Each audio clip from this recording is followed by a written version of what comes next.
आज अगर India alliance में 2 आदमी भाग गए तो वो मोदी जी चुनाव जीत जाएंगे, ये असंभव है। मोदी जी भगवान नहीं है भाई। मोदी जी गारंटी की बात करते हैं। मोदी जी अपनी एक सांस जो ऊपर गई दोबारा वापस आएगी, इसकी गारंटी तो दे नहीं सकते।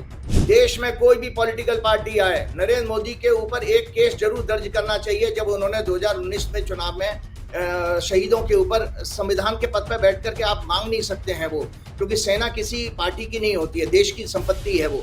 सारी मीडिया में, यूट्यूब में मैं देख रहा हूं कि नरेंद्र मोदी ने ये झूठ बोला, नरेंद्र मोदी ने वो झूठ बोला, ये तथ्य गलत बोले, वो तथ्य गलत। मतलब पूरे वीक में आपने देखा झूठ, नरेंद्र मोदी झूठे हैं, ये ट्रेंड कर रहा था और बहुत वायरल हो गया था कि उनको तथ्यों का कुछ पता नहीं होता, वो तो आवेश में आकर के बोल देते हैं।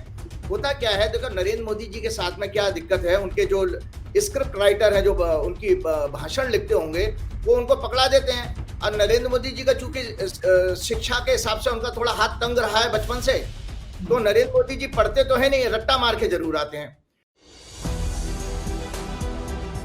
नमस्कार, मैं संजय शर्मा। आप देख रहे हैं 4PM न्यूज नेटवर्क।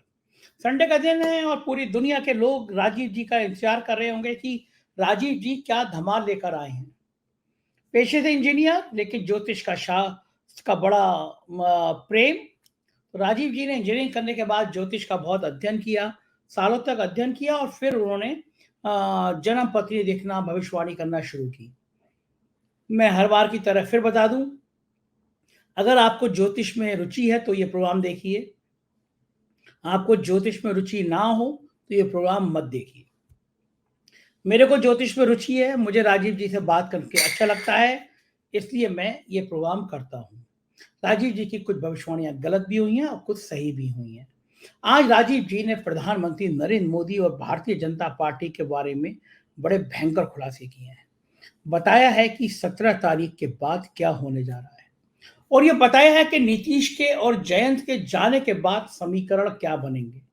और राजीव जी ने तो दावा कर दिया कि किसी भी कीमत पर मोदी सरकार रिपीट नहीं होगी। अब मैं सारी बातें बता दूंगा तो फिर राजीव जी क्या बताएंगे, पर मैं रिक्वेस्ट करूंगा, इंटरव्यू सुनने से पहले, शुरू करने से पहले चैनल को ज्वाइन करिएगा, सब्सक्राइब करिएगा। चलते हैं राजीव जी के पास। राजीव जी, स्वागत है आपका 4PM न्यूज नेटवर्क में। और संडे का दिन आपका इंतजार रहता है पूरी दुनिया के लोगों का, लेकिन मामला क्या हो रहा है राजीव जी? आज का लगता है बजरंगबली नाराज हैं आपसे। आप कह रहे थे इंडिया गठबंधन मजबूत होगा, इंडिया गठबंधन खिसका जा रहा है, जयंत चौधरी भी चले गए, नीतीश बाबू भी चले गए। हो क्या रहा है? ये आपकी कुछ कैलकुलेशन गड़बड़ हो रही है? बजरंगबली नाराज है या मोदी जी का ताकत बढ़ गई है, मोदी जी के ग्रह थोड़ा ठीक हो गए हैं? मामला है क्या? हाँ, देखिए ऐसा है, पहली बात तो जो मैंने इंडिया गठबंधन की जो हॉरोस्कोप थी आप लोगों को दिखाई थी, इंडिया अलायंस सॉरी, वो 18 जुलाई 2023 को और 4:20 पर इन्होंने जो है घोषणा की थी, कांग्रेस के लोगों ने, जब बेंगलोर में मीटिंग हुई थी। तो ये स्थिर लगन है, और स्थिर लगन का ज्योतिष के फंडामेंटल सिद्धांत है। कोई भी ज्योतिषी हो, कोई भी दुनिया का चैलेंज है ज्योतिषी, अगर ये बता दे कि लग्नेश अगर 10वें भाव में बैठे हैं तो उसके लिए कोई खतरा नजर आ रहा है क्या? मतलब सीधा चैलेंज है आज ज्योतिष के सारी फैकल्टी के लिए कि अगर लग्नेश 10वें घर में, वो भी मंगल जैसा, क्योंकि मंगल दिग्बलीय होता है, 10वें घर में सूर्य और मंगल बहुत ही पावरफुल माने गए हैं। अच्छा। और हाँ, 10वें घर में किसी की भी कुंडली, और वृश्चिक जो हमारे 4 लगन स्थिर लगन होते हैं, 2 मतलब वृषभ राशि, सिंह राशि, वृश्चिक राशि, 2, 5, 8, 11 और कुंभ राशि, और 1, 4, 7, 10 मेष, कर्क, तुला और मकर, ये 4 राशियां हैं। और 2 संभाव डुअल साइन होते हैं, 3, 6, 9, 12। तो इसमें इस सिद्धांत है कि अगर कोई चीज स्थिर लगन में उदय हो रही है, जैसे उन्होंने अनाउंस जो किया, तो वो घटना का जन्म हुआ उसका, तो वो स्थिर लगन मतलब वो चीज प्रिवेल करनी चाहिए, उसमें स्टेबिलिटी आनी चाहिए। जहां तक ये बात है कि आपने कहा, मैंने पिछले प्रोग्राम में भी आपके कहा था कि चूंकि उसमें बृहस्पति 6वें घर में चले गए, जो विवेक के स्वामी है। इस कुंडली का जो 5वां घर होता हमारा, वो बेसिकली विवेक शक्ति का है, बुद्धि का है। 5वां घर किसी की भी कुंडली में हो, 5वां घर वो विवेक का होता है, और जुपिटर विवेक के कारक है। तो उसमें इस कुंडली में क्या हुआ कि अब ये मेरे कहने से तो नहीं, ग्रह तो उस समय जो बैठे थे, विवेक का कारक ग्रह 6वें घर में चला गया राहु केतु के बीच में। तो ये कोई भी कुंडली बनती है उस समय यही स्थिति आती। तो इसका मतलब ये कि थोड़े बहुत मतभेद होंगे, और थोड़े जो बेसिकली मेलाफाइड माइंड के या जिनके इंटेंशंस प्योर नहीं थे, वो लोग भी बीचे इसमें कुछ कॉन्स्पिरेसी का शिकार हो सकते हैं, ऐसा इस कुंडली के अनुसार से बनता है। तो मैं आपको बता देता हूं कि मान लीजिए एक जैसे कहीं बात हो रही थी कि नीतीश कुमार संयोजक बना दिए जाते और उसके बाद अगर वो छोड़ के जाते तो कितनी ज्यादा ह्यूमिलेशन थी आपकी इंडिया गठबंधन के लिए। अभी तो वो बाहर बाहर से चले गए, अभी कोई संयोजक नहीं, कोई पद नहीं। इसी तरह जयंत चौधरी को जो आप महत्व दे रहे हैं, जयंत चौधरी का 2019 के लोकसभा चुनाव में कितनी सीटें थी? 0। और मात्र बहुत सारी सीटें लड़ी, लेकिन 9 सीटों पर वो विधानसभा में आए। तो इन लोगों के जाने आने से कोई फर्क नहीं पड़ता। और ये भी बात आप रखिए, अभी तो एनडीए की कोई सीटों का अनाउंस तो हुआ नहीं है। जब एनडीए की चीजें शुरुआत होगी तो उसमें जो इनफाइटिंग होगी वो आप भी देखेंगे, हम भी देखेंगे आने वाले टाइम में। तो मेन जो आपका जो गोदी मीडिया है, प्लस आपके जितने भी जो प्रिंट मीडिया है, सबका फोकस बेसिकली इंडिया अलायंस पे, ये हो गया वो हो गया। जबकि इंडिया अलायंस तो 28 पार्टियों से मिलकर बना है। तो 28 में से क्या 28 चले गए? क्या उन्होंने अपनी दुकान बंद कर दी या ताला लगा दिया? 2 ही गए हैं, 26 अभी भी हैं। पहले तो एनडीए बता दे कि एनडीए में कितने अलायंस है। एनडीए तो अभी तक प्रयास कर रहा है लोकसभा के चुनाव शुरू होने से 2 महीने पहले, इसको तोड़ो उसको तोड़ो। और जैसे आपने भी 2-3-4 प्रोग्राम किए हैं, आपने देखा, और ये मेरी भविष्यवाणी थी, मैंने बार बार कहा था, देखिए अशुभ फल का मतलब समझ लीजिए, प्राकृतिक प्रकोप का मतलब ये भी समझ लीजिए कि जो आयोजन जिस उद्देश्य से आपने किया था, क्या वो उद्देश्य आपको पूरा हो पा रहा है? वो मैं राम मंदिर की बात कर रहा हूं कि जितने पॉम्पन शो के साथ राम मंदिर की प्राण प्रतिष्ठा और चैनलों ने जो जिस तरह दिखाई, टीवी चैनल्स ने, तो उसका असर आपने खुद ही अपने प्रोग्राम में कहा था कि 2 से 3 दिन में ही वो खत्म हो गया। तो घबराहट किसके सामने है? घबराहट बेसिकली एनडीए में दिखाई दे रही है। और आपको मैं एक बात और बता देता हूं, पिछले प्रोग्राम में मैंने ये कहा था किसी भाजपा के बड़े नेता का नाम लेते हुए कि उन्होंने कहा था कि ये बहुत डरपोक है और झूठ बहुत बोलता है। आप देखिए उस समय से लेकर नरेंद्र मोदी जी ने जो 2 भाषण दिए लोकसभा में और राज्यसभा में, सारी मीडिया में, यूट्यूब में मैं देख रहा हूं कि नरेंद्र मोदी ने ये झूठ बोला, नरेंद्र मोदी ने वो झूठ बोला, ये तथ्य गलत बोले, वो तथ्य गलत। मतलब पूरे वीक में आपने देखा झूठ, नरेंद्र मोदी झूठे हैं, ये ट्रेंड कर रहा था और बहुत वायरल हो गया था कि उनको तथ्यों का कुछ पता नहीं होता, वो तो आवेश में आकर के बोल देते हैं। होता क्या है, देखो नरेंद्र मोदी जी के साथ में क्या दिक्कत है, उनके जो स्क्रिप्ट राइटर है, जो उनकी भाषण लिखते होंगे, वो उनको पकड़ा देते हैं। और नरेंद्र मोदी जी का चूंकि शिक्षा के हिसाब से उनका थोड़ा हाथ तंग रहा है बचपन से, तो नरेंद्र मोदी जी पढ़ते तो है नहीं, रट्टा मार के जरूर आते हैं। तो आपको एक और बहुत अच्छी चीज बता देता हूं कि हम लोगों ने अपनी जिंदगी में ये चीजें महसूस की हैं स्टूडेंट लाइफ में, कि जब हम कोई चीज रट के जाते हैं और कोई हमारा जरा सा कोई बात कहते, उत्तेजना ले आए या कुछ ले आए, तो हम अपना रटा हुआ भूल जाते हैं और फिर हमारी जबान लड़खड़ा जाती है, हकलाने लगते हैं। एग्जैक्टली नरेंद्र मोदी जी के साथ लोकसभा में वही हुआ जब उसने आपका जो गोगोई था, आसाम का गौरव गोगोई, परिवारवाद। हाँ, तो उसने जब ये कहा कि जब आप परिवारवाद की बात कर रहे हैं, तो आपका जो हरियाणा में जो पार्टी है वो परिवारवाद की है, और अभी जो जयंत चौधरी को लाए वो कौन सी परिवारवाद की पार्टी नहीं, वो भी परिवारवाद की पार्टी है। रामविलास पासवान की पार्टी, वो भी परिवारवाद की पार्टी है। तो जब इतनी बातें की तो नरेंद्र मोदी की जबान लड़खड़ा गई थी। मोदी जी हकलाने लगे थे उस समय और पानी का गिलास पीने लगते हैं। और उसके बाद फिर नरेंद्र मोदी जी के मैंने वर्ड में मैंने थोड़ा सुन लिया था, नरेंद्र मोदी जी धीरे से बोलते हैं, अरे भाई सभी युवाओं को आने का अधिकार है। माता वहां नरेंद्र मोदी जी कह रहे हैं सबको आने का अधिकार है। तो फिर आप कांग्रेस को ही क्यों है वो परिवारवाद के उसमें घेरते हो? कांग्रेस का परिवार में तो देखो अभी इस समय कोई पार्टी अध्यक्ष नहीं है, या उनके परिवार से कोई प्रधानमंत्री बने हुए कितने बरस हो गए? राजीव गांधी के बाद से कोई प्रधानमंत्री बना उनके परिवार से? आप बताइए, कोई देश की जनता बता दे कि उनके परिवार से कोई बना हो? कोई नहीं बना। तो ये नरेंद्र मोदी जी के, और मैं आपको बताता हूं, बीइंग थोड़ी सी मैं साइकोलॉजी पढ़ता रहा, तो मेरे गुरुजी ने ये मुझे कहा था, अगर अच्छे ज्योतिषी बनना है तो ज्योतिष के ज्ञान के अलावा उन्होंने हमको ये गाइड किया था कि आप 12th स्टैंडर्ड की एनसीईआरटी की साइकोलॉजी एंड सोशियोलॉजी की किताब जरूर पढ़ना। तो मैं आपके दर्शकों को बताना चाहता हूं, मैं नई सड़क से जाकर के 12वीं की सोशियोलॉजी की किताब और साइकोलॉजी की किताब भी लेकर के आया और 10 वर्षों से पढ़ रहा हूं उसको। तो वो ज्ञान भी है, क्योंकि इसलिए ये दोनों शास्त्रों का जो आपके 8 साइड के सब्जेक्ट हैं, इसका इसलिए फायदा होता है कि ज्योतिष की भविष्यवाणियां कई फैक्टर से इन्फ्लुएंस होती हैं। उसको कहते हैं देश काल पात्र। देश काल पात्र। तो देश काल पात्र, काल और पात्र कैसे पता लगेगा, देश कैसे पता लगेगा? सोशियोलॉजी से। पात्र क्या मतलब? पात्र मतलब योर साइकोलॉजी, तो उससे पता लगती है मनोविज्ञान से। तो मैं बीइंग थोड़ा सा ज्ञान हो गया, मैं साइकोलॉजिस्ट तो नहीं, लेकिन चूंकि काउंसलिंग के फील्ड में हूं तो इतने वर्षों से, कि नरेंद्र मोदी जी के लोकसभा और राज्यसभा के भाषण ये दर्शाते हैं मनोविज्ञान के अनुसार कि this man has lost the election, he has accepted his defeat, कि मैं 2024 का लोकसभा, बहुत बड़ी बात कर रहा हूं, कि 2024 के चुनाव में एज इट इज मैं लड़ने गया तो मैं हार जाऊंगा।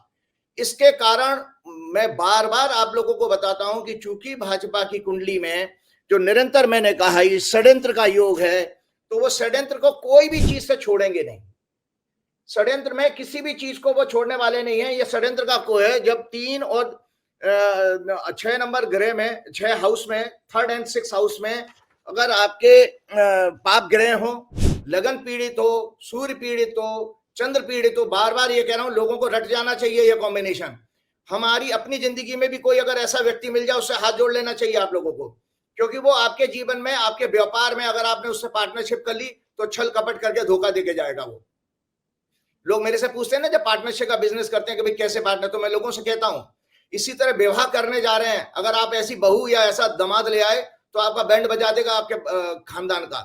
तो ये नरेंद्र मोदी जी के अंदर जो है, जो भी बिहेव कर रहे हैं, एक तो भाजपा की कुंडली में वो योग है, दूसरा नरेंद्र मोदी जी की जो कुंडली तो मेरे पास नहीं है, लेकिन जो उनके बारे में आरएसएस के बड़े बड़े लोगों ने मुझे बताया, भाजपा के बड़े बड़े लोगों ने बताया कि ये डरपोक बहुत हैं और असत्य बहुत बोलते हैं।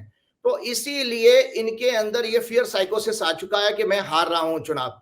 देखिए 2014 का, मैं बार बार कहता हूं, 2014 का चुनाव नरेंद्र मोदी ने नहीं जीता था। वो परिवर्तन की लहर थी जो कांग्रेस के प्रति जो है 10 साल के शासन के प्रति एक जनता का जो आवेग आया, उसमें नरेंद्र मोदी जी उस आंधी में उड़ आ गए।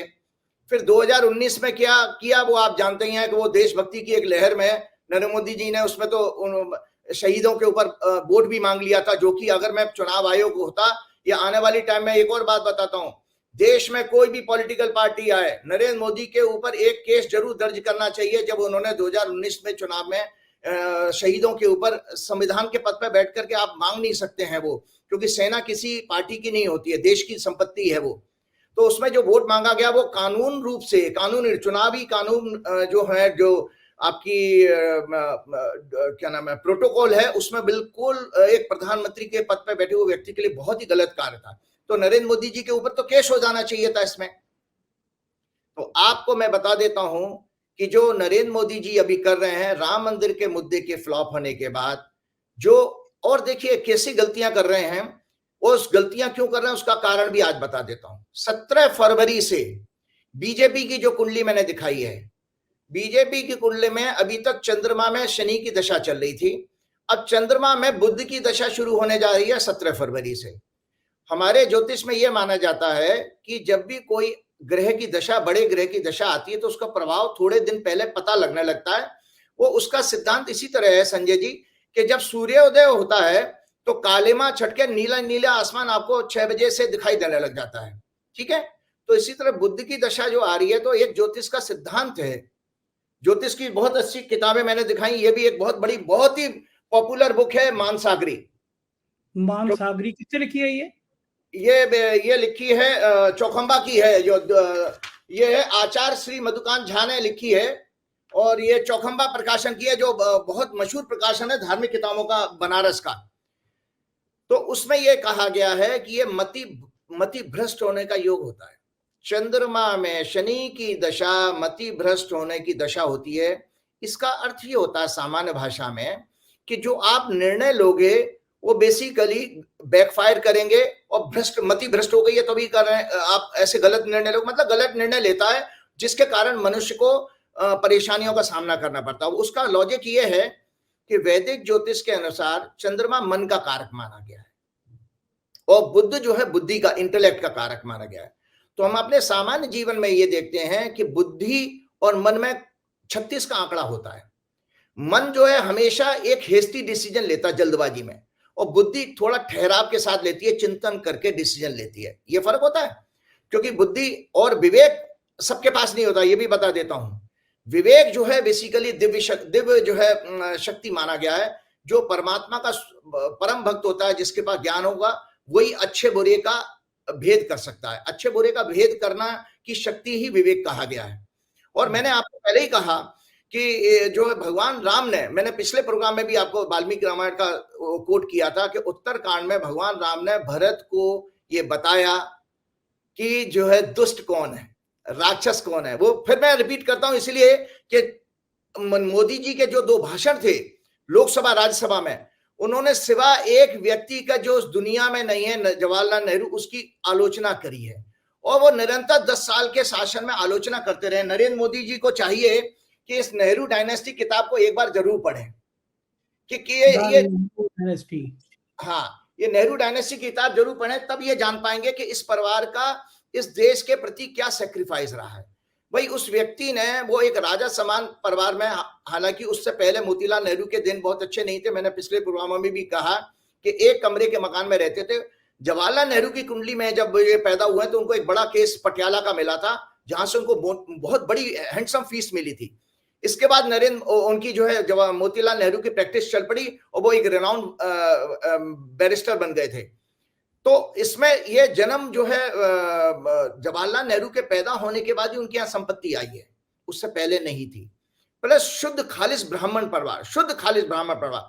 जो इनकी, आपको पता है, बेशक वो धर्म कर्म में ज्यादा कर्मकांडी नहीं थे, क्योंकि विदेश में पढ़े थे जवाहरलाल नेहरू, लेकिन राजीव गांधी की भी उन्होंने कुंडली बनाई। और राजीव गांधी का नाम उन्होंने ही रखा था। राजीव गांधी का पूरा नाम है राजीव जवाहर गांधी।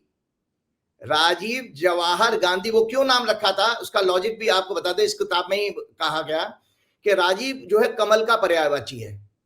तो कमला नेहरू उनकी पत्नी थी जवाहरलाल नेहरू की, तो राजीव गांधी का जो है कमला के वजह से कमल से राजीव लिया और जवाहर अपना नाम उन्होंने दिया था। तो ये राजीव गांधी का नाम है। इसमें आप बताइए कि उस परिवार ने अपना सैकड़ों करोड़ रुपए का मकान आनंद भवन देश को समर्पित किया। और आज भी आप देखिए, जहां तक मेरी जानकारी है, राहुल गांधी के पास अपना मकान भी नहीं है, उनकी अपने नेम में कोई प्रॉपर्टी नहीं है, और कोई अपनी पर्सनल व्हीकल भी नहीं है। सोनिया गांधी के पास में भी नहीं है। और दुर्भाग्य देखिए हमारे नरेंद्र मोदी जी का, जो मैं पहले तो वो बता देता हूं दुष्ट कौन थे, राम जी की बात, क्योंकि राम जी का माहौल उन्होंने आज भी वो राम जी उन्होंने संसद में भी कुछ राम मंदिर के ऊपर ध्यान प्रस्ताव पर बातचीत करी है। तो राम जी कहते हैं ये दुष्ट कौन है, ये सदैव निंदा, झूठ का आचरण करने वाले, दूसरों की तरक्की संपत्ति को देखकर ईर्ष्या करने वाले, काम क्रोध अहंकार लोभ परायण निर्दयी कपटी कुटिल और अनेक पापों से युक्त होते हैं। वे बिना कारण ही किसी से दुश्मनी पाल लेते हैं और भलाई जो उनका करता है उसके साथ भी बुराई करते हैं। उनके संपूर्ण आचरण में झूठ पाखंड दिखावा छल और कपट होता है। तो ये राम जी के शब्द हैं, मेरे शब्द नहीं है।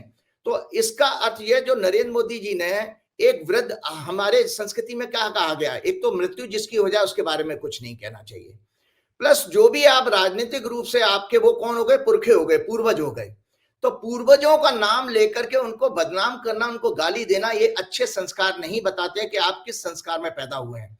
फिर नरेंद्र मोदी जी की तो जात के ऊपर भी, जैसे राहुल गांधी ने अपनी न्याय यात्रा में कहा, वो वास्तव में सच है।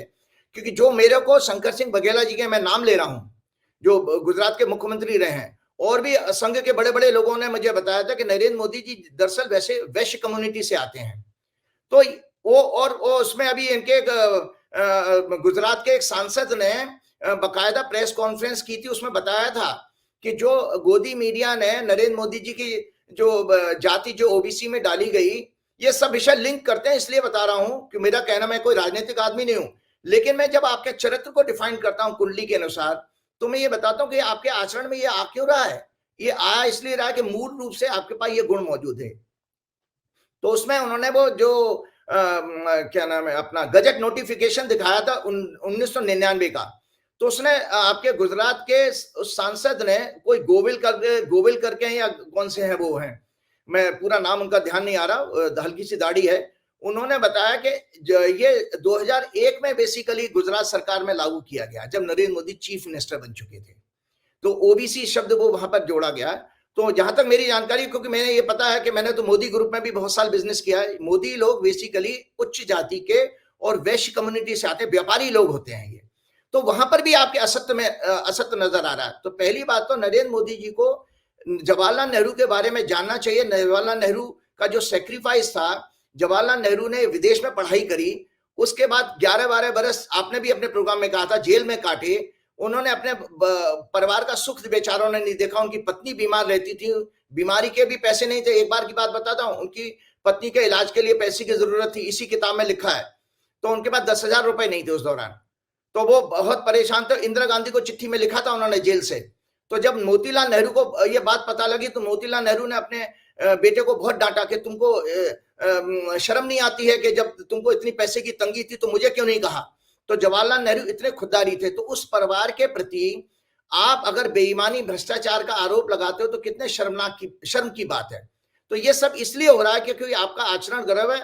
और बात बता देता हूं भारत की कुंडली की, मैं आज फिर एक बहुत चैलेंज, मेरा फितरती चैलेंज लेने की है, क्योंकि मेरे को भगवान की हनुमान जी की कृपा से डर तो लगता नहीं है। क्यों डर इसलिए नहीं लगता, क्योंकि मैं जो बोल रहा हूं वो मनगढ़ंत तो बोल रहा हूं, शास्त्र संगत बोलूंगा, और कोई मेरा किसी से कोई अपेक्षा या कोई सहयोग लेने की है ही नहीं, क्योंकि मैं अपनी तरफ से पूरी तरह साधु हो चुका हूं। मैं अपनी साधारण जिंदगी में मुझे आनंद आता है। ये भारत की कुंडली दिखा रहा हूं। संजय जी 24 साल की ज्योतिष की एनालिसिस हमने की, 24 बरस की, 2000 से, और ये एनालिसिस की ये किताब है आपकी कंटक शनि।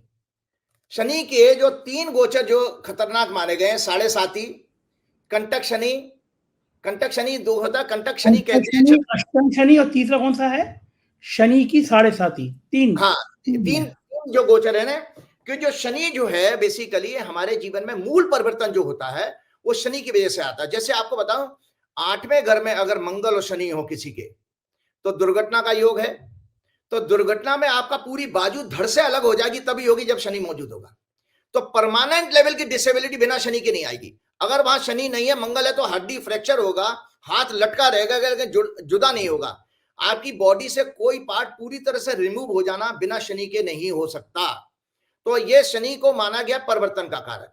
तो हमने एक रिसर्च ये की कि 2000 के बाद जितने जनरल इलेक्शन हुए हैं उनको हम एनालाइज कर लेते हैं। आपके विषय, आपका पसंदीदा विषय आ गया राजनीति, तो आप ये देखिए, और दर्शक सुन के प्रसन्न होंगे कि क्या जबरदस्त रिसर्च है ये। तो लोकसभा चुनाव कितने हुए जनाब आपके? 2004 में हुआ वाजपेयी जी का इंडिया शाइनिंग, उसके बाद 2014 में हुआ, फिर उसके बाद 10 साल बाद 2014 से एक ही सत्ता चली आ रही है, अब 2024 आ गया। तो आपको बता दें, ज्योतिष का इसी पुस्तक के अनुसार एक फंडामेंटल सिद्धांत है, चंद्रमा जो है पब्लिक की ओपिनियन माना गया है वैदिक ज्योतिष में। पब्लिक की ओपिनियन की, जनता अब क्या सोचती है, वो इसीलिए उसको परसेप्शन और इमोशंस का कारक भी माना गया। फीलिंग्स भी वही है, भावना भी वही है, इमोशंस भी वही है। तो चंद्रमा से भारत की कुंडली जो मैंने दिखाई है, भारत की कुंडली में चंद्रमा कर्क राशि का है, 4 नंबर राशि का है। तो जब वाजपेयी जी, तो इसका सिद्धांत पहले बता देता हूं दर्शकों को। वैदिक ज्योतिष ये कहता है, जब चंद्रमा से 12वें घर में शनि हो, जब चंद्रमा से 4थे घर में शनि हो, दर्शक सुन लें, लिख लें, नोट्स बना लें, और जब चंद्रमा से 8वें घर में शनि हो, तो जनता की राय बदलती है, जनता अपना ओपिनियन चेंज करती है, शासन के प्रति ओपिनियन चेंज करती है। तो 2004 में इतनी बढ़िया सरकार चल रही थी, कांग्रेस का आता पता नहीं था 2004 में, आप याद रखिएगा। ये बात इसलिए बता रहा हूं कि कभी कभी मनुष्य के हाथ में ये नहीं होता, ये काल डिसाइड करता है इस चीज को। आज अगर इंडिया अलायंस में 2 आदमी भाग गए तो वो मोदी जी चुनाव जीत जाएंगे, ये असंभव है। मोदी जी भगवान नहीं है भाई, मोदी जी गारंटी की बात करते हैं। मोदी जी अपनी एक सांस जो ऊपर गई दोबारा वापस आएगी, इसकी गारंटी तो दे नहीं सकते, कोई भी मनुष्य नहीं दे सकता। एक लाइन है बड़ी अच्छी, मुझे बड़ी फेवरेट लाइन है, एक नस टस से मस और बस, एक नस टस से मस और बस। तो ये आपको बताएं, गुरु नानक देव से उनके शिष्य ने पूछा था कि मेरे गुरुवर जो है जीवन और मृत्यु में अंतर कितना है, तो गुरु नानक ने ये वहां बताया था कि जो सांस आपकी जाती है वो वापस लौट कर ना है, तो वही इतना ही अंतर है केवल। तो इस सांस की गारंटी कोई नहीं दे सकता, नरेंद्र मोदी जी हो या कोई भी हो व्यक्ति। तो मैं आपको बताना चाह रहा हूं दर्शकों को, एक बहुत अच्छी रिसर्च लेकर के आया हूं कि चंद्रमा से 12वां घर बना मिथुन राशि। 2004 में मिथुन राशि में था शनि और वाजपेयी जी की सत्ता चली गई। इसके बाद मैंने दूसरा सिद्धांत बताया कि चंद्रमा से चौथे घर में होगा, तो चंद्रमा यहां कर्क का है, 1 2 2 3 4 तुला राशि। तुला राशि में जब आपका चंद्रमा था, शनि था, तब आपकी कांग्रेस की सरकार 2014 की चली गई। तो दो सिद्धांत पूरे हो गए कि चंद्रमा से 12वें में अगर शनि आता है तो सत्ता परिवर्तन होगा देश की कुंडली में, क्योंकि देश की जो कर्क राशि है ना, तो हम भारत की बात करेंगे। जब चंद्रमा से चौथे घर में मतलब तुला में आएगा शनि, तब सत्ता परिवर्तन होगा। और चंद्रमा से अष्टम भाव बनता है कुंभ राशि का, तो शनि आजकल गोचर में यहां पर है कुंभ राशि में। तो इसका अर्थ यह है कि यह निश्चित है काल की गणना कि 2024 के चुनाव में यह सत्ता रिपीट नहीं होने जा रही है। आपके दर्शक नोट कर लें, मैंने फिर अपनी बात कह करके एक चैलेंज ले लिया कि इस ज्योतिष के फंडामेंटल सिद्धांत का जो चंद्र और शनि से बनता है, और आपको पता है साढ़े साती भी जो होती है वो चंद्रमा और शनि के कारण ही बनती है, क्योंकि चंद्रमा जो है मन का कारक है और शनि जो है वैराग्य का और परिवर्तन का कारक है। तो मनुष्य के जीवन में हमेशा जो भी वैचारिक परिवर्तन हो या आर्थिक हो या सामाजिक हो, कोई भी, या स्वास्थ्य के बारे में भी जो परिवर्तन है, जो कष्ट हो या सुख हो या दुख हो, दोनों प्रकार के आपके साढ़े साथी में आते हैं। इसीलिए साढ़े साथी सबको डर लगती है। वो क्यों लगती है कि आपकी कुंडली में जहां चंद्रमा होता है, चंद्रमा से 12वें घर में आपका जब शनि आता है तो शनि 2.5 साल रहता है, तो 2.5 जब 12वें में लगन में और दूसरे घर में शनि आएगा तो 7.5 हो जाएंगे। 2.5 5 5 और 2 और 2.5 कितने हुए? 7.5। तो इसीलिए जो शब्द आया 7.5, साढ़े साथी का मतलब है 7.5 साल का शनि का गोचर। ये मनुष्य के जीवन में अच्छा बुरा दोनों प्रकार का परिवर्तन लाता है।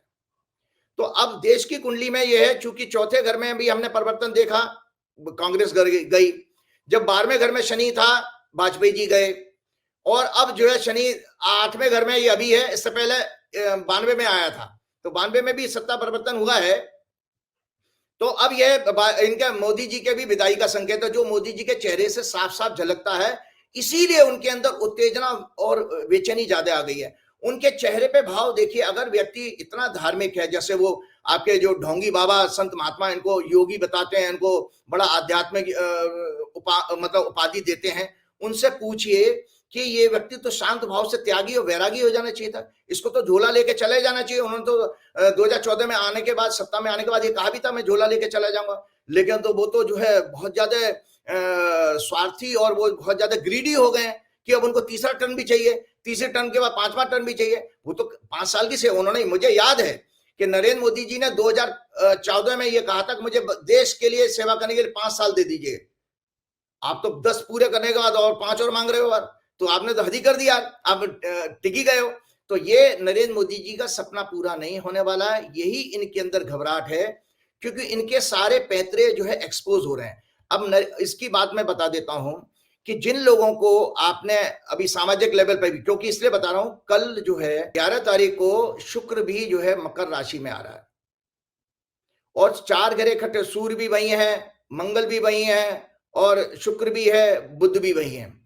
तो शुक्र जो है सामाजिक परिवर्तन का कारक है, और शुक्र भारत की कुंडली में 6वें घर का लॉर्ड है। 6वां घर होता है आंदोलन का।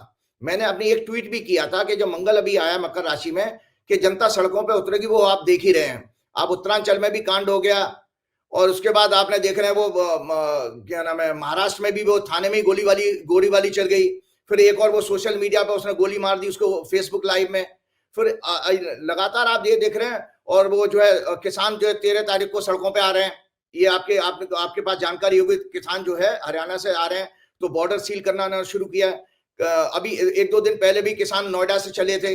तो ये सड़कों पे लोग आना क्यों शुरू हुआ? फिर ईवीएम के लिए भी लोग सड़कों पे आ रहे हैं। तो नरेंद्र मोदी जी को ये सारे फैक्टर इतने डराने लगे हैं, क्योंकि उनको किसी चीज का अनजाना भय आ चुका है। उस अनजाने भय में वो भूल गए हैं कि उनकी पार्टी में कितना विरोध होगा, इसको तोड़ लो, उसको तोड़ लो, इसको सीटें। देखिए प्रैक्टिकली आप देखिए, आप राजनीतिक विश्लेषक, बहुत अच्छे विश्लेषक हैं, कि आपने अपनी सीटें कम करी हैं। आप नीतीश कुमार को लाए तो आपने 16-17 सीटें वहां पर आप देंगे, 15 देंगे, तो आपने बीजेपी ने अपनी 15 सीटें कम की। इंडिया अलायंस का तो फायदा हो गया भाई, वहां पर जो भी तेजस्वी, जो भी बचा हुआ अलायंस है, तेजस्वी और कांग्रेस के लिए तो ज्यादा सीटों पर लड़ने का अपॉर्चुनिटी आ गई। इसी तरह से अखिलेश ने 7 सीटें जयंत को दी, लेकिन जयंत तो बेचारे 3 पर ही, उनकी बुद्धि इतनी थी कि वो 3 पे टिक गए। तो 4 सीटों का तो फायदा इंडिया अलायंस को हो गया इसमें। तो ये जो दांव खेल रहे हैं, और जो 3 आपने जो भारत रत्न दिए अमावस्या के दिन, तो उसमें भी ये देखिए, आपको जो मैंने बताया शुक्र जो अभी चेंज हो रहा है कल, तो ये सामाजिक लड़ाई छेड़ देगा। और किस तरह की लड़ाई आपके सामने देश में आने वाली है, सुन लीजिए ध्यान से, कि दलित भी कहेंगे कि हमारे किसी मसीहा को भारत रत्न क्यों नहीं मिला, ये आवाज तेज उठ जाएगी, उठने लगेगी। आदिवासी कहेंगे कि हमारे किसी महान व्यक्ति को, बिरसा मुंडा जैसे लोगों को, किसी को, जो भी हुए हैं, उनको भारत रत्न क्यों नहीं मिला। उद्धव ठाकरे के परिवार से भी उनके, या शिवसेना के बाला साहब के लिए बयान है। तो ये आपके जो दांव चला था किसी राजनीतिक छोटी सी सोच के कारण, वो सामाजिक ताने बाने को बिगाड़ देगा, और जो बीजेपी के लिए नुकसान होगा। क्योंकि जो आज आपको पता है, जो हमारे अंधभक्त हैं, जिनको ब्लाइंड फॉलोइंग कहते हैं, और गोदी मीडिया समेत, वो बेसिकली एक विशेष वर्ग के लोग हैं, उत्तर भारतीय हिंदी बेल्ट के ज्यादा हैं, जिसमें तो पंडित जी भी हैं, वैश्य कम्युनिटी के लोग भी हैं, थोड़े से इस तरह के लोग हैं।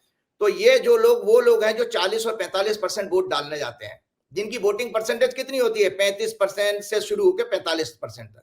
जो वोट डालने जाएगा दलित, आदिवासी, वो 70-80 से ऊपर भी जाता है। तो उन वर्ग में एक सामाजिक असंतोष का ग्रह योग बन रहा है।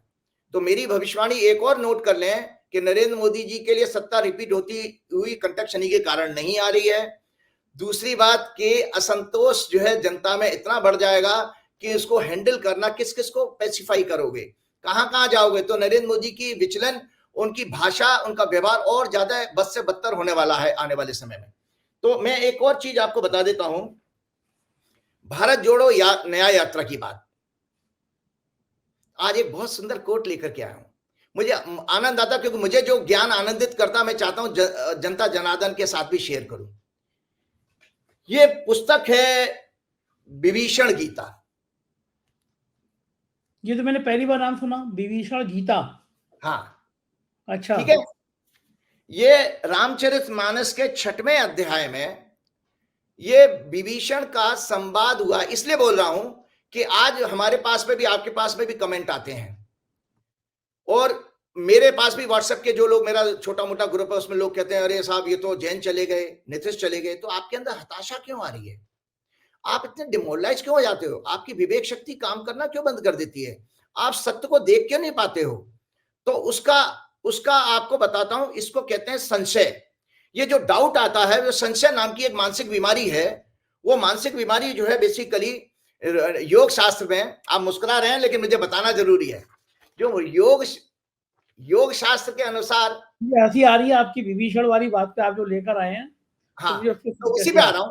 योग शास्त्र के अनुसार जो आपके मनोरोग बताए गए हैं, उसमें क्या है, चित्त विक्षेप, आपका चित्त जो है बिगड़ जाना, मन नहीं लगना, व्याधि, रोग, डलनेस, सुस्ती हो जाना, डाउट, लेजीनेस, मेटलिस्टिक थिंकिंग, इल्यूजन, भ्रम की स्थिति पैदा होना, इनेबिलिटी टू भक्ति में मन ना लगना, inability to accept and bear, दुख को सहन ना कर पाना, और झुरझुरी आ जाना, और आपके सांस बिगड़ जाना, ये सब मनोरोग बताए गए हैं। तो ऐसे केस में मैं आपको बताता हूं, विभीषण गीता का जो अर्थ था, ये विभीषण के, मैंने आपको जो मनोरोग इसलिए बताए कि विभीषण के अंदर भी संशय आ गया था। ये बात आज बहुत अच्छा प्रसंग में लेकर के आया हूं, जो हमारे जीवन में आज भी है, और आज से 10 लाख साल बाद भी अप्लाई होगा, जब तक कलयुग रहेगा। तो विभीषण ने राम जी को देखा कि राम जी तो पैदल लड़ रहे हैं, और उनके पास तो केवल धनुष है, बाण है। जबकि रावण जो है, रावण के पास जो विभीषण जी कहते हैं, मैं वो पढ़ के सुना देता हूं, जल्दी से बात भी पूरी होगी। राम रावण युद्ध अपने अंतिम चरण पर था। रावण विशेष रूप से बने हुए नाना प्रकार के दिव्यास्त्रों से सजे हुए रथ पर सवार था। उसके विपरीत राम पैदल थे, उनके पास कोई रथ नहीं था, केवल धनुष था। विभीषण गीता का प्रसंग सुन लीजिएगा, केवल धनुष था। उस समय विभीषण के मन में श्री राम की विजय के प्रति शंका उत्पन्न हो गई, जैसे कि आज जनता के अंदर ये शंका उत्पन्न हो गई है, पता नहीं इंडिया अलायंस जीतेगा कि नहीं जीतेगा, है आपको हासिल होगी। तो ये प्रसंग आपको आपका मनोबल बढ़ाएगा। तो जब उसमें राम के प्रति शंका उत्पन्न हो गई, उन्होंने कहा, हे प्रभु, आप इस रावण पर जो स्वयं इतना शक्तिशाली है, उसके पास नाना प्रकार के दिव्य अस्त्र शस्त्र हैं, आप उस पर कैसे विजय प्राप्त करेंगे? जैसे आप देख रहे हो कि आपके पास दिव्य अस्त्र शस्त्र क्या है, मोदी जी के पास ईडी, सीबीआई, आईटी है, गोदी मीडिया, मोदी जी सारे शस्त्र इस्तेमाल कर रहे हैं। और एक राहुल गांधी बेचारा सड़क पर जा रहा है और अकेला चल रहा है, और क्या जबरदस्त संवाद है, उसकी वीडियो आप देखिए, क्या पब्लिक का है। और ये जो रिपोर्ट मोदी जी के पास उनकी इन्वेस्टिगेटिंग एजेंसी लेके आती है, वो भी मोदी जी को बहुत विचलन पैदा कर रही है। तो इस तरह से आपको मैं बताता हूं कि जैसे राम जी का वहां पैदल थे, इसी तरह वो पैदल चल रहा है, पैदल चल रहा है। गाड़ी सड़क पे जाने का मतलब है पैदल चलने से, गाड़ी से मतलब नहीं है। तो आप उस पर कैसे विजय प्राप्त करेंगे, विभीषण शंका करता है। इस शंका के उत्तर में भगवान राम ने विभीषण को जो उपदेश दिया, उसे विभीषण गीता कहते हैं। मतलब भगवान युद्ध के क्षेत्र में विभीषण और राम जी के बीच में जो संवाद हुआ है, छोटा सा संवाद है, लेकिन बहुत मायने रखता है। उसमें पूरा जीवन का सार है, हमारे आपके जीवन का भी। तो वो राम जी को जो उत्तर दिया, वो विभीषण गीता कहा जाता है। रावण के पास निर्भयता, शक्ति और अस्त्र शस्त्र तीनों थे। एक और जानकारी के बाद बता देता हूं, 5 प्रकार के वीर होते हैं। वीर कहा गया, वीर का शब्द है, अर्थ है वीर का साहसी, और बलवान का अर्थ होता है शक्तिशाली। वीर और बलवान में फर्क है। शक्ति बलवान होता है शक्तिशाली, भुजाओं से शक्ति, लेकिन साहस एक सूखे आदमी में, पतले दुबले आदमी में भी हो सकता है, वो वीर कहलाता है। तो 5 प्रकार के वीर कहेंगे। रणवीर, जो युद्ध भूमि में वीर है। दानवीर, जो दान करने में वीर है। दयावीर, जो दया करने में वीर है। विद्यावीर, जो ज्ञान में वीर है। त्यागवीर या धर्मवीर, जो सत्य पालन में, सत्य निष्ठा में शूरवीर हो। ये 5 प्रकार के वीर कहे हैं। तो रावण केवल रणवीर था, मतलब युद्ध क्षेत्र में ही वो पारंगत था, लेकिन भगवान राम क्या थे, 5 प्रकार के वीर गुण थे उनके अंदर। दयावान भी थे, ज्ञानी भी थे, वगैरह वगैरह। तो भगवान राम कहते हैं विभीषण से, जिस रथ से विभीषण वास्तविक विजय प्राप्त की जाती है, वह तो कोई और ही है। भगवान राम के शब्दों को ध्यान दें मेरे दर्शक, कि जिस रथ से वास्तविक विजय प्राप्त की जाती है, वह तो कोई और ही है। तुमको देह बल और अस्त्र शस्त्रों के बलों पर विजय मिल सकती है, किंतु वह अस्थायी सिद्ध होगी। अपनी क्रूर शक्ति, जो मोदी जी ईडी सीबीआई के छापे डाल डाल करके जेलों में डाल रहे हैं, मोदी जी भी और भाजपा के समस्त अंधभक्त और गोदी मीडिया इन शब्दों को सुन ले। भगवान क्या कहते हैं, अपनी क्रूर शक्ति, सैनिक शक्ति, रक्तपात से संभव है किसी को विजय मिल जाए, और राजनीतिक रूप से वह लोगों पर कुछ दिनों के लिए शासन कर ले, किंतु वह कभी भी उस तरीके से लोगों के हृदय पर शासन नहीं कर सकता। ये राम जी ने कहा है।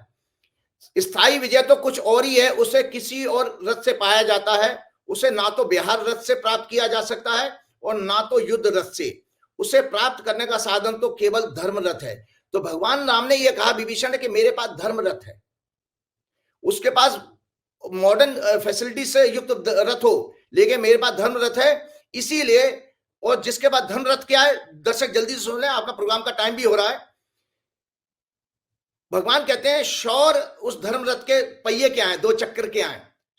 भगवान कहते हैं शौर और धैर्य ही उस रथ के दोनों चक्र हैं। सत्य और शील ही इस रथ की ध्वजा और पताका है। बल, विवेक, संयम और परोपकार ही इसके घोड़े हैं। कृपा, क्षमा और क्षमता ही इस रथ की लगाम है। धर्म का मूल तत्व प्राण है कि हमारा हृदय सदाचार सद्गुणों से पूर्ण हो। प्राय हम पंथी होते हैं, धार्मिक नहीं। तो शील का अर्थ वहां पर चरित्र से माना गया है। तो भगवान राम ने जो धर्म रथ, तो राहुल गांधी के पास क्या धर्म रथ है, आप उसके अंदर टॉलरेंस देखिए। वो मैं बताता हूं, शौर और धैर्य, उसके अंदर कितना जबरदस्त धैर्य है। उसके क्लोज फ्रेंड छोड़ के चले गए, लेकिन वो बंदा विचलित नहीं हुआ है। उसको कितने लोगों ने पीठ में छुरा भौंका, उसके परिवार का सहारा लेकर के लोगों ने सैकड़ों करोड़ रुपए बनाए, लेकिन उसके संघर्ष के समय उससे अलग चले गए हैं लोग। वो संत है, ये तो मैं पहले ही हर प्रोग्राम में कहता हूं। शौर और धैर्य उसके रथ के दोनों चक्र हैं। सत्य और शील, सत्य और चरित्र, अच्छा चरित्र रथ की ध्वजा और पताका है। बल, विवेक, संयम और परोपकारी इसके घोड़े हैं।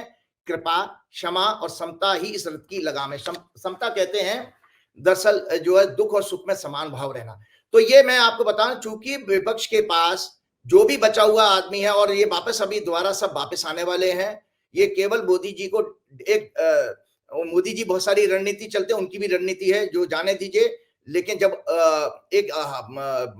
जैसे पाकिस्तान में जो चुनाव हुआ है, एक और दर्शकों के लिए रिमाइंड करा देता हूं, पाकिस्तान में जो चुनाव हुआ संजय जी, उसमें गोदी मीडिया और वहां का मीडिया, दुनिया भर का मीडिया क्या कह रहा था कि नवाज शरीफ सत्ता में आएंगे, ठीक, और वहां की मिलिट्री भी कह रही थी नवाज शरीफ सत्ता में आएंगे, और मिलिट्री ने नवाज शरीफ को वहां से, विदेश में बैठे थे, विदेश से बुला करके चुनाव करवाया, और इमरान खान को आपने जेल में ठूंस दिया, और कितने केसों में ला दिया कि इमरान खान 50 साल तक वहां से बाहर नहीं, उनकी मृत्यु भी जेल में ही होगी। लेकिन जब रिजल्ट क्या आए हैं, 99 सीट इमरान खान समर्थित पार्टी को मिली हैं, और उस जिसके साथ सारी सामर्थ्य मौजूद थी, मतलब पूरी मिलिट्री, और वो नवाज शरीफ, उसको 73 सीटें मिली हैं, और बेनजीर भुट्टो के बेटे की पार्टी को 43 सीटें मिली हैं। तो आप देखिए कि जनता का मत आज भी इमरान खान के साथ रहा, और जो पाकिस्तान में जो परिणाम आए हैं, ठीक इसी प्रकार का परिणाम भारत के चुनाव में भी आने जा रहा है।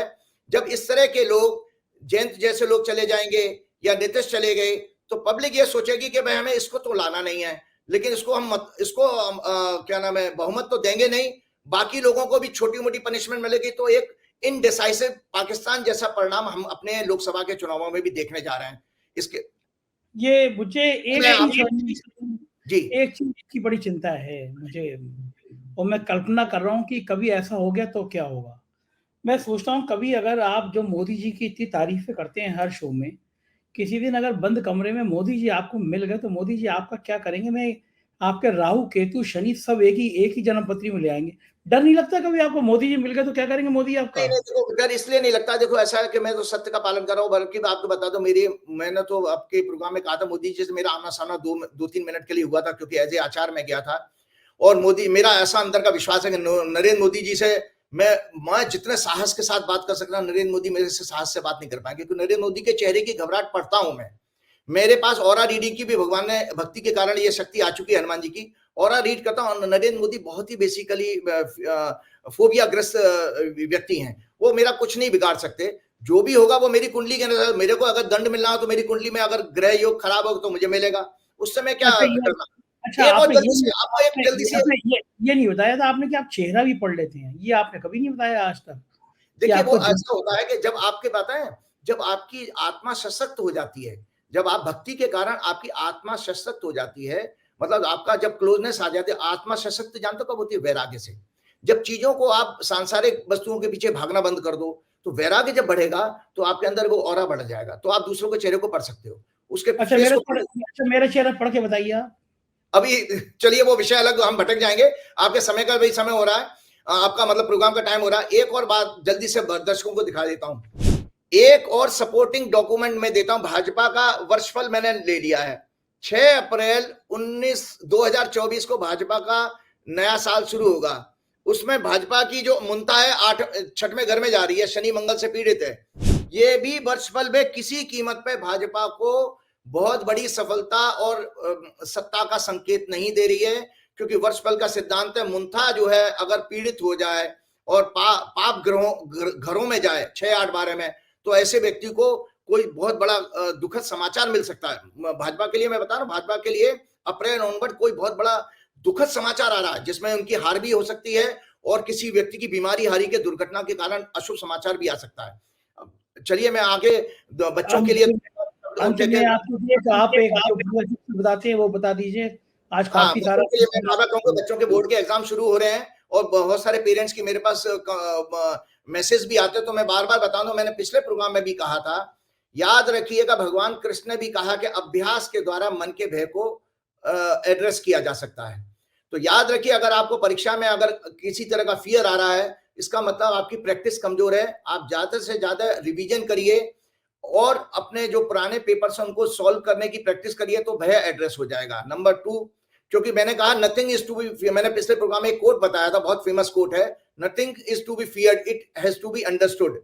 कि जो डर आ रहा है उसका कारण क्या है। तो डर इसलिए आ रहा है आपके अंदर क्योंकि आपने तैयारी नहीं करी है, या आपने साल भर परीक्षा की प्रिपरेशन नहीं करी, क्लास में नहीं गए, तो थोड़ा डर आना स्वाभाविक है। लेकिन अभी भी आपके पास समय है, आप प्रैक्टिस करें, पूरब की दिशा की तरफ मुख करके बैठें और सादा भोजन लें। और सबसे बड़े डिस्ट्रैक्शन में मोबाइल दिखाता हूं, इनसे बचें।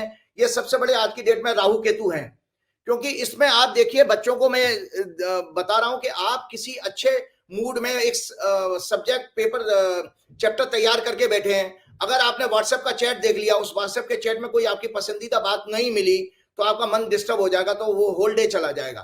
तो इससे बड़ा डिस्ट्रैक्ट करने वाला कुछ नहीं है। और आप सोशल मीडिया और इंस्टाग्राम, फेसबुक, इनसे कोई किसी को प्रसिद्धि नहीं मिलती है, थोड़ी हेल्प जरूर करते हैं। जो आपको प्रसिद्धि मिलेगी वो आपके ग्रहों योग के कारण आपकी कुंडली में पहले से ही निश्चित है, तो इसलिए उसकी तरफ ना भागें, अपने सब्जेक्ट पे फोकस करें, सादा भोजन लें। क्योंकि जो भोजन अगर आप मैदे वाला जंक फूड खाएंगे तो आंतों में चिपकेगा, तो कॉन्स्टिपेशन होने के कारण उससे फिर आपका पेट साफ नहीं होगा। कॉन्स्टिपेशन होने के कारण सिर दर्द रहने लगता है। आपको पता है, अगर कॉन्स्टिपेशन हो तो सिर दर्द, माइग्रेन वगैरह, ये सब इसका रीजन ये भी है। दूसरा बात यह है कि मैंने आपको पिछले प्रोग्राम में भी बच्चों को कहा था कि 15 बार गहरी सांस लेने का खाली पेट रोज नियम बना लें। गहरी सांस लेनी है, छोड़नी है, लेनी है, छोड़नी है, क्योंकि इससे आपके ब्रेन की पावर मजबूत है, ब्रेन में ऑक्सीजन की सप्लाई बढ़ेगी, तो ब्रेन में ही मेमोरी है, तो आपको याददाश्त अच्छी होगी। और बाकी हनुमान जी की जो चौपाई है, बुद्धहीन तनु जान के सुमरो पवन कुमार, बल बुद्धि विद्या देव मोह हरौ क्लेश। ये पवन कुमार, मैं अपने को शरीर और बुद्धि से हीन जानकर आपका स्मरण ध्यान कर रहा हूं, आप मुझे बल, बुद्धि और विद्या प्रदान करें। ये बच्चों का यही सब्जेक्ट है। दूसरी चौपाई में क्या आता है, विद्यावान गुणी अति चातुर, राम काज करे जो आतुर। तो अगर विद्या का आशीर्वाद चाहिए तो हनुमान जी की भक्ति बहुत आवश्यक है, क्योंकि उनसे ज्यादा बड़ा नॉलेज किसी के पास ना हुई है ना होगी। और इसी के साथ प्रोग्राम समाज का जय श्री राम। जय। बहुत बहुत शुक्रिया राजीव जी, बहुत बहुत शुक्रिया। तो ये थे राजीव जी, और ये आपको बता रहे थे कि आखिर होने वाला क्या है राजनीति में। ग्रह नक्षत्र हैं, कभी अच्छे हैं कभी बुरे हैं, मैं कह नहीं सकता, लेकिन मैं आपके कमेंट का जरूर इंतजार करूंगा। अपनी राय से अवगत कराइएगा, चैनल को ज्वाइन करिएगा, सब्सक्राइब करिएगा। शुक्रिया, थैंक यू।